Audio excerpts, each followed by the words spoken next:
started on our first Fireside interview of the day. That's the rise of Gen AI. That's with Terence Lee, Chief Procurement Officer, Asia Pacific at Geodis. Terence, good morning. How are you? Good morning. I'm good. Excellent. You have the honour of opening the show today, so you're very, very welcome indeed.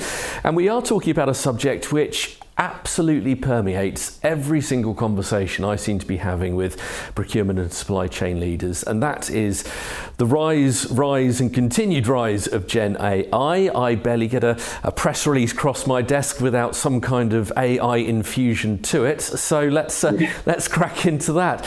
We're talking about how relevant initially AI is to procurement.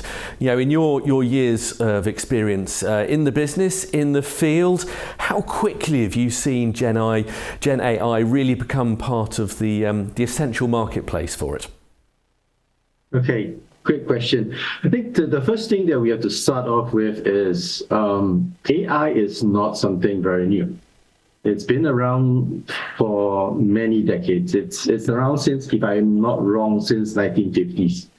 The difference between what was it like then versus what it's like now is that you do need a professional degree or some degree of expertise in order for you to apply it and develop it as well.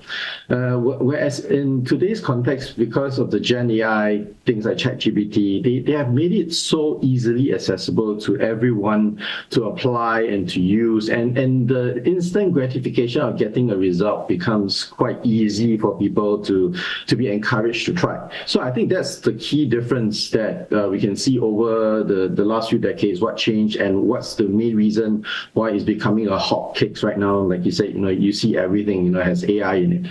I think the access, the ability and the appreciation would be something that has changed drastically over time. When it comes, yeah. Sorry, do carry on, Terence. So in terms of its relevance to procurement, I think before I talk about relevance to procurement, I'll talk about its relevance to humanity in the first place, okay? And then to procurement. I think AI itself is trying to mimic human intelligence. And if they can do it more consistently and at a very high repeatability, I think that's what you want.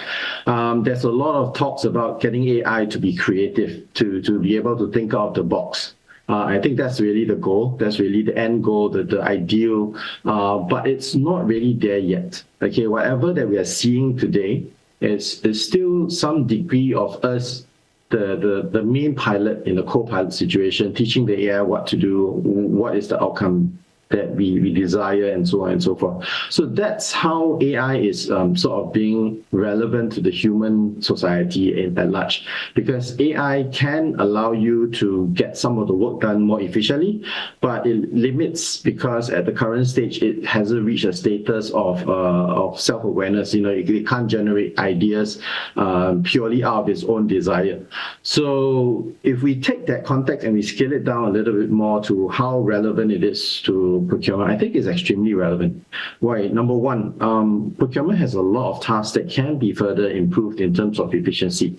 So AI fits that bill really well. Prior to AI, you have robotics, you have a lot of coding, and all that has helped us.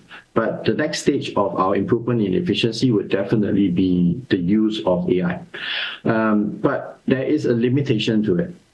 So what is that limitation? If we are thinking, depending on the organization's maturity in its procurement curve, if it's a very mature organization, you do want to be a bit more strategic. You do want to have a lot more insights that is generated from a lot of sources. Now, AI can pull the sources together. They can make some general sense, but it's based on historical understanding. Humans, on the other hand, are able to creatively connect the dots and figure out something different. So that's the part that is currently missing. And I think that's where the current organization, the current folks in procurement are still relevant.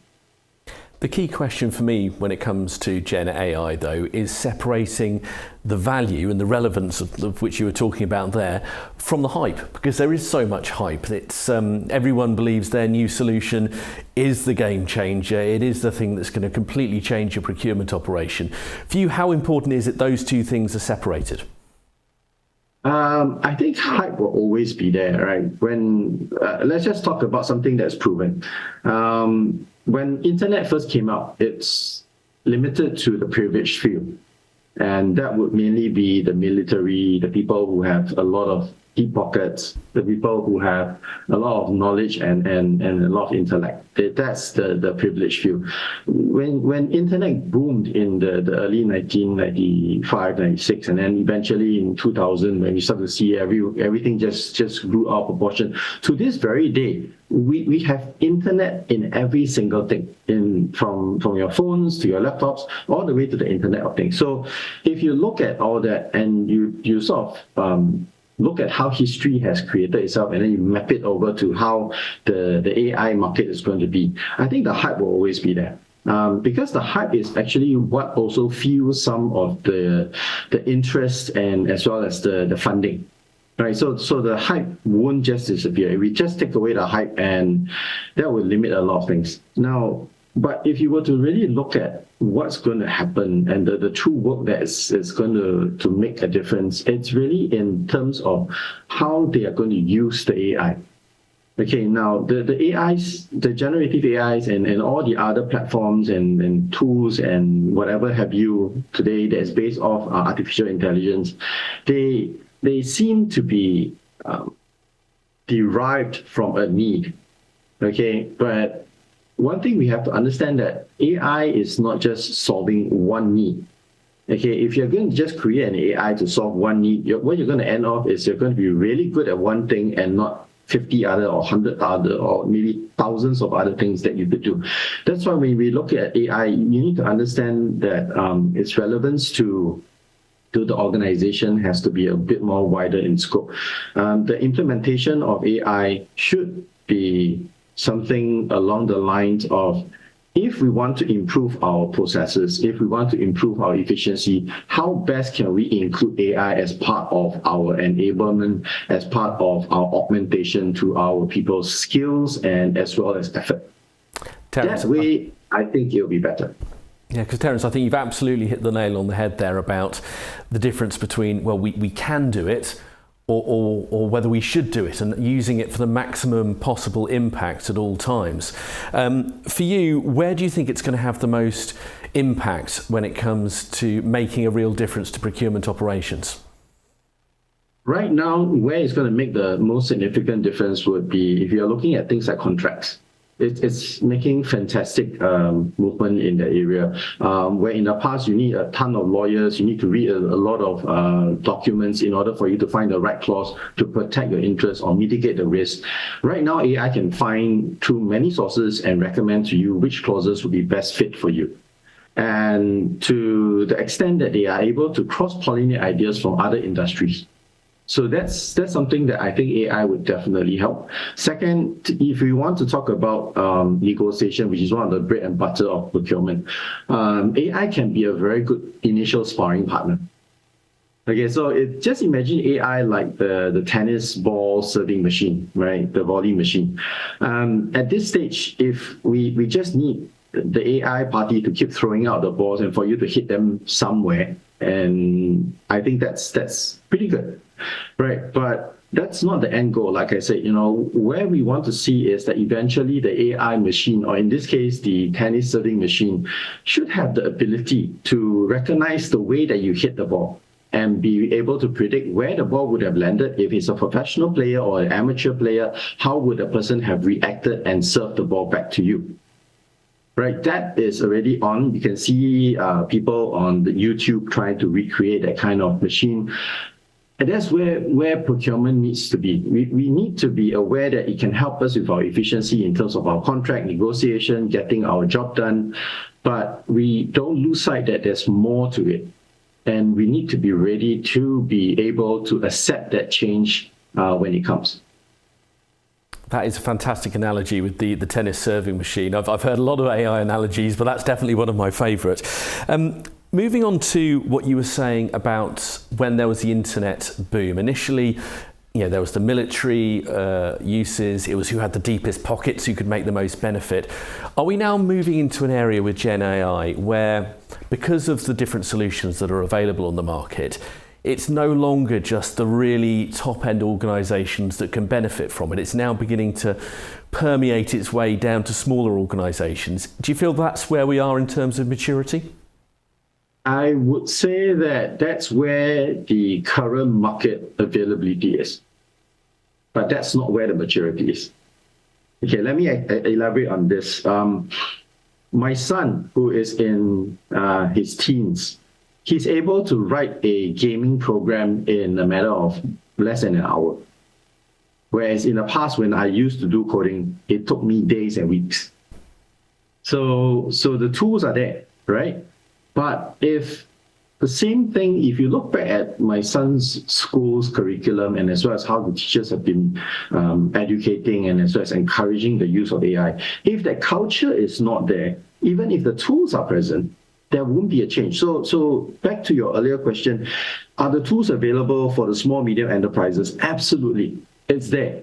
Does it cost an arm, a leg like what it used to be? No, it's actually pretty affordable. But the small, medium enterprises would not know how to go about it. And when they try to bring in a consultant to guide them, the consultant is the one that will charge them an arm and leg, which at the end of the day, it's not going to happen. That we can do away, because the culture of AI today is that it allows people to do a low code or no code kind of environment, and to test it out. So long as you have a sandbox you can play, and that's more related to the culture of that company. So for small, medium enterprises, if your cultures are not in tune to explore, to take risks, then even the tool is there, you will not be maximizing that implementation until a certain point where you're forced to do so. I think what you're saying there about having the tool but knowing how to use it is critical. And another great analogy I've heard about AI is it's almost like a power tool. It's the difference between having a screwdriver and an electric screwdriver.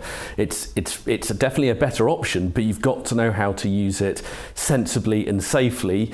If you've got a chainsaw, it's a lot more effective than a normal saw, but if you don't use it properly, you could end up getting hurt. How do we go about making sure people are properly trained, properly informed about how to use these tools effectively? I think the first thing, if you want to be informed, you need to, the three simple A's: aware, accept, and adjust. So the very first step is to be aware. If you want to have this change or implement this kind of transformation, get your fingers dirty, get your hands dirty, get your feet dirty, go out there, search for it, play with it, like what I'm doing with my kid. We try to generate images from, I don't know, whatever thing that we can come up with. And you can see where the difficulties are, creation of fingers, the details of aging a human. Why is the wrinkles appearing that way and not another way? Get your feet, your hands dirty, aware that there are so many things that are available to you. Second, make adjustments to the way that you're working. Because if you're going to do the same work the same way and use a different tool, you realize that you're not maximizing the efforts. So earlier you mentioned that a saw versus a chainsaw. Obviously, a chainsaw is going to cut a tree faster than a saw, right? But if you are always constantly cutting straight across, you're going to have a problem, because even though the chainsaw can cut faster, you're going to hit the core of the tree and you're going to still get stuck, right? Whereas someone who cuts trees will tell you that, there might be a better way, where you cut at a certain angle, and it actually allows you to be more efficient. So the change and adjustment of the process is important. And lastly, I think everyone definitely has to accept that AI is here to stay. So whether I still have this constant query from many other folks around me that, AI is here, but our jobs are going to be lost. We're going to lose our livelihoods and blah, blah, blah, blah, blah. Yes, absolutely. You're going to lose your livelihoods because rather than to spend the time learning and going with the wave and going with the ride and going on that journey, you're spending more time worrying about your job losing and trying to find another place that has the same need for the current job that you're doing. That's going to only work for that number of years. If you are near your retirement and you don't really care, super, right? But if you're young and you're not upgrading yourself and you're just going to do something the same, that's where you're going to lose everything. Yeah, the right tools, the right environment for you to adjust, but the mindset is not there. It will still screw you up. Looking at that learning that you're speaking of, how big a role is there for the solutions and AI providers and the end users to be collaborating together to make sure progress is constructive and works well? Do you feel both parties need to work together closely to make sure it's being used to its maximum effect? I think both parties have to work very closely. It's always that age-old theory of 1 + 1 trying to make it equals to 3 or 4 or bigger number, right? There's a lot of things here. There's a lot of trust being discussed here. Okay, and let me segment that trust. There's this trust factor that we are trying to establish with whether this AI is the right solution for us. So that trust must be there. And likewise, there's also this trust factor with whether this company that's introducing and bringing us this journey, bringing us along this journey, whether they're the right party. So if everyone plays the game right, whereas the provider does not have the mentality of a certain X company that I know, not X company that's still around, but this super big company, they used to have this mindset whereby if you use their system, they will make every other module in their system so integrated that you have to buy their system and nothing else. If you continue, if the provider of that service is going to continue down their attitude or the kind of approach, then it's a one-sided affair. But if the provider goes down the approach of there's this AI, there's this capability, we have the tools, we bring you along the journey, you learn, and we learn together with you, I think both parties are going to gain tremendously. So the attitude has to be right, and the trust has to be there for the provider, and likewise for the AI platform itself. I think, like you said earlier, hype versus reality. There's a lot of push for AI to have a co-pilot situation, and in fact, it's more or less a default, right? And the reason why the co-pilot is designed that way is because of the trust issue, right? We don't know whether there will be false positive, false negatives, or whether there will be a lot of I don't know, nonsense that's going to be thrown out from the AI, or it's going to end off getting you sacked because he gave you the wrong information, or sued, even worse. That is something that I think we need to understand. Just because you have a co-pilot and you are able to, whichever platform is able to bring you and accelerate you on the journey, you can't take your eyes off two C's. One is the confidence and the other is complacency. You should, in order for you to build trust, you need to build confidence that the system is working for you. Okay, and many times as humans, our biggest problem in humanity is that we become complacent. And that's where situations, like what you said earlier, where 1 + 1 will not give you 3, it will give you -6. Okay, that's where it doesn't work, because you just became too complacent, and either that you just throw the whole entire responsibility to the provider, and it became another one-sided effect. So we've looked at the wider issues regarding the rise of Gen AI. Let's have a look at how you and your colleagues are implementing it at the moment. What have you learned from the implementations you've been using within the organisation? Okay, so a fantastic question. So Geodis as an organization, we are in transportation, logistics, supply chain, and specifically I'm from the supply chain optimization side. So in terms of optimization, it has done tremendous work for us. So we had an investment. Unfortunately, I can't share the name, which we are now spun off. And they were the first platform that were able to calculate all the transportation costs for the customers. So long as you give us point A to point B, the platform will be able to analyze from all the historical data and give you the best optimal suggestion. Likewise, in terms of what we are doing in Geodis right now, we do have the ability of understanding how is your inventory performing. How's the management of the inventory? We can try to use AI to predict when you will most likely have a shortfall or an excess. That frees up your cash. There are many other examples of how we have used AI in Geodis. I think in the general logistics sector, where we have seen the most acceptable use of AI is in terms of data crunching, data analytical outcomes, and insight generation. That I think would be the most acceptable use in most logistic companies right now. But I think where Geodis tries to differentiate ourselves is that there's this human piece that we are trying to come up with. And we are not just looking at AI on its own. So we're coupling with things like the blockchain technology.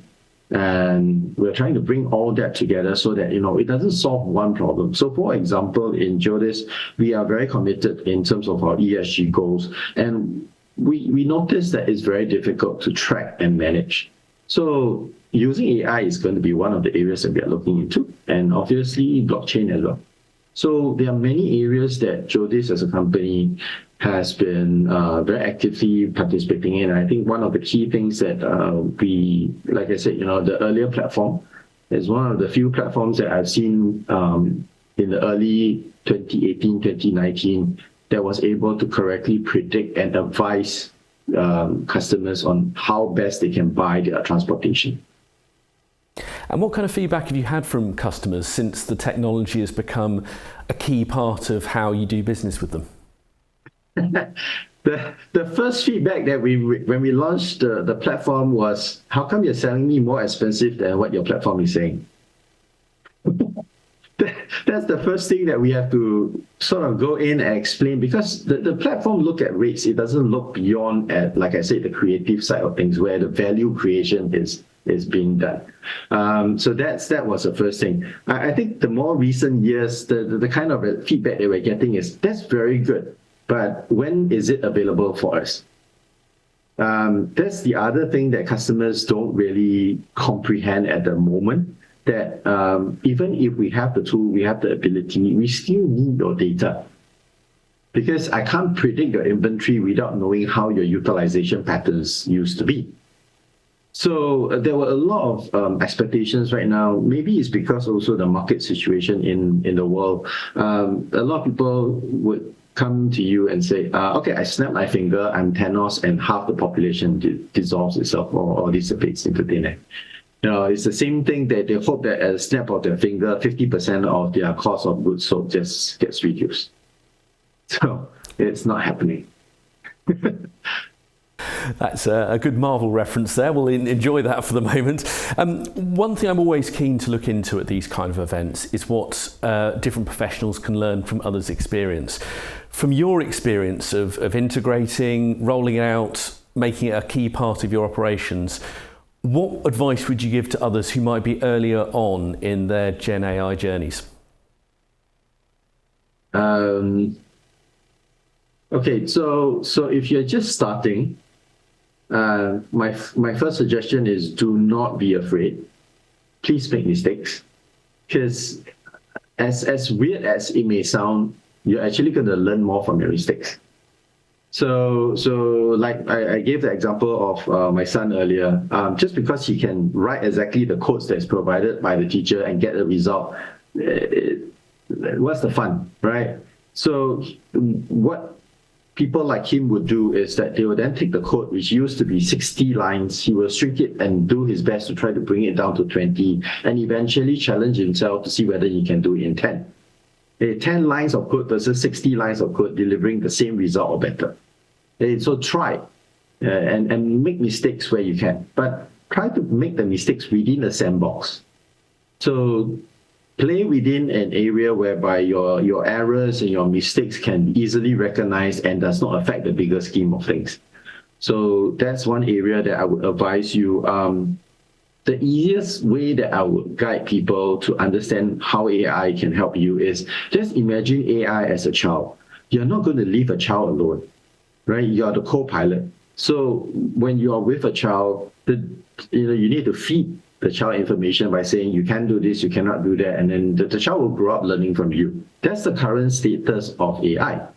The only difference between a human child and an AI and artificial intelligence is that the speed that it grows is way faster than your human child. Okay, it's exponential in growth. So the more you feed it, the more you let it experience, churn out data, make mistakes, learn from the mistakes, the faster it will learn on its own. It will reach a point whereby, like all adult teens and probably younger adults, they're going to start to give you some form of rebellious approach. Okay, so the analogy about the tennis serving machine earlier, for example, right? If you decide to ask the wrong question and provide the wrong inputs to guide the AI by telling the AI that the fastest way for you to win is if you have no opponent, if your opponent is taken out of the equation. So the machine is going to learn from that condition. And the next thing you know is that the machine will be shooting at the players instead. The faster it takes out the player, the faster it wins the game. That's going to be where that nonsense is going to come. So you still maintain that position that, don't be a soft parent, be a parent that is still firm. You got to correct your AI. If you need to, go back to square one. And that's something that I think not a lot of people are willing to do, because you have invested so much time, so much money, so much of your blood, sweat, and tears that you just wouldn't be willing to go back to square one. So, like I say, be willing to make mistakes, be willing to make sure that you grow your AI partner, but eventually, if it's going out of whack, bring it back to square one and start over. The sooner you do that, the faster it is for you to learn and be smarter.